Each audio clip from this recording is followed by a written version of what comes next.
আসসালামু আলাইকুম। আমি ফয়সাল আহমেদ, ফয়সাল বাথ হাউস থেকে। পুকুর প্রস্তুতি, কিভাবে পুকুর প্রস্তুত করবেন সে সম্পর্কে আজকে আমরা জানবো। তো আসুন পুরো ভিডিওটি দেখা যাক। পুকুরে পোনা মজুতের পূর্বেই অবশ্যই পুকুর ভালোভাবে প্রস্তুত করে নিতে হবে। মাছের শারীরিক বৃদ্ধির স্বাস্থ্যে পুকুরে প্রয়োজনীয় পরিমাণ প্রাকৃতিক খাবার তৈরি নিশ্চিত করতে হবে।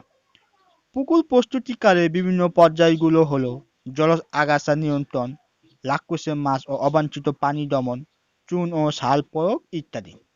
পুরাতন পুকুর হলে পুকুরের পা সংস্কার করতে হবে।